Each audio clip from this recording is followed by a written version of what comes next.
11, 10, 9. Ignition sequence starts. 6, 5, 4, 3, 2, 1, 0. All engine running. Liftoff. We have a liftoff. 32 minutes past the hour. Liftoff on Apollo 11. Oh, boy.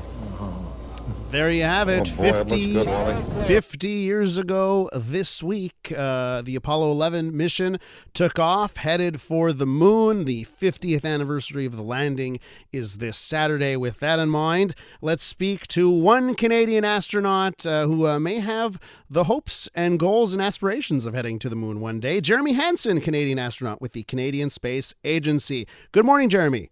Good day. Great to be with you. It's real fun to talk to a real astronaut. You know, when I was growing up as a kid in the 80s, I remember seeing the shuttle missions and wanting to be an astronaut. I never went down the path, of course. You know, so many kids want to be astronauts. But tell me about your path. What made you become an astronaut?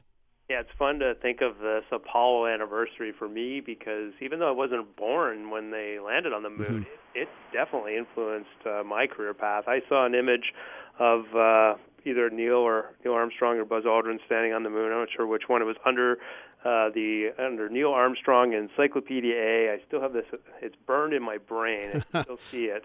And I was searching through there for airplanes. I loved flying, and I came across that photo, and I just thought, that's incredible. And I turned my treehouse into a spaceship from there, and I started exploring space. And I just never looked back. I kept telling people I wanted to fly, and I wanted to explore space. And here I am today. I haven't flown in space yet, but I'm on the cusp of going to space. I count myself as a very privileged Canadian to have this opportunity to fly in space. It must be so incredibly exciting just to think about that and what's next for you. What was the process to become that? You know, you worked hard, clearly, but, you know, for someone who's listening to us, you know, it's summertime. There's going to be some kids listening to us right now.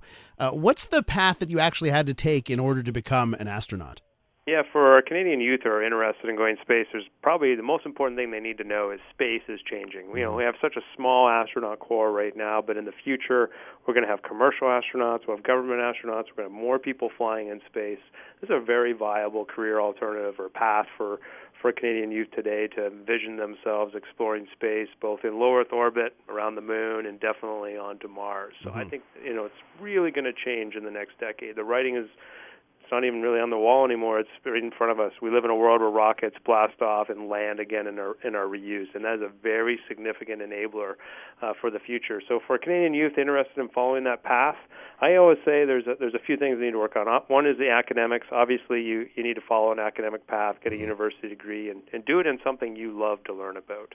The other thing is operational skills is what I call them, but that is challenging yourself. So, you know, you're not going to get to space just playing video games. Nothing wrong with video games, but you're going to have to go out there and do some other things. So for me, it was the Air Cadet program. The Air Cadet program challenged me. It turned me into a leader. It taught me how to fly. It taught me how to make decisions. And so it doesn't have to be Air Cadets. It could be any youth program. It could be backpacking with your family. You know, those types of things are going to develop you and give you the skill sets to deal with complex situations. And then the third thing is just being a good person. Just being a good Canadian is important. No one wants to be trapped in a tin can in space with somebody who doesn't know how to work as a team and is not empathic or doesn't care about others. It is so true, Jeremy. Yeah. Speaking with Jeremy Hansen, Canadian astronaut, about this very special week that we've got going on, the 50th anniversary of the Apollo 11 mission. I know you're waiting for your first flight, but in the meantime, what's your day job? You're at NASA? Yeah, that's right. I'm based out of the Johnson Space Center in Houston, Texas. That's where we do all of our astronaut training. You know, this many years in, I've kind of done all of my training. I'm ready to go to space. Most of my time is spent working in the program, solving problems. So there is no average day. Every day seems different. But I probably spend 25% of my time training, like flying, doing simulated spacewalks, and the rest is spent in mission control, talking to the crews on orbit, or working with teams solving problems that come up. So it's a pretty cool job. And then also I'm back in Canada quite a bit, talking to people across the country, but also been working in Ottawa a lot this past year and a half, working on Canada's future in space. A lot of really exciting things that we're working on right now. Yeah, what was that one? That recent announcement? Oh man, I'm drawing a blank. The Gateway, the Lunar Gateway. Lunar Gateway. Yeah. So huge commitment for Canada. Tremendous opportunity. I just feel it's kind of like the coach has put us on the ice. It's a really exciting time in the space program. We're developing a next generation of space robotics. So this isn't like another Canadarm2. This is a whole another infrastructure to have more autonomous robotics further away from Earth, and that's because they're going on this gateway. And the gateway is around the moon. It's in orbit around the moon, or it will be. And you can think of it like an airport hub. If you want to go somewhere in the solar system, well, you connect to this hub first, and then that's where you find the other spacecraft that you need to go to these other destinations. Your lunar lander is there. You reuse it over and over again. You refuel it. The way you get back and forth, potentially even from Earth orbit to Lunar Gateway, could be reused and repaired at this gateway. And so it's a new methodology of opening up the solar system in a more cost-effective manner. You said that space is changing. Of course, you mentioned some of the commercial enterprises. We know there's a lot of billionaires that are financing missions to space as well, along with the government programs. But as you see it, looking forward to the future, what's a realistic path for Canadians like yourself, the CSA, and for NASA, and their path to get back to the moon, and then maybe beyond, go to Mars and other places? Yeah, I guess what it comes down to is you need to be solving real problems. And, we don't just go to go, although we know that by going we will, encourage new technologies and we'll have benefits from them. But we're also trying to solve concrete problems here on the planet in Canada. So this robotic servicing that I was talking about, these space robotics, the idea is that this will lead to successors that will do robotic on-orbit servicing in low Earth orbit, for example.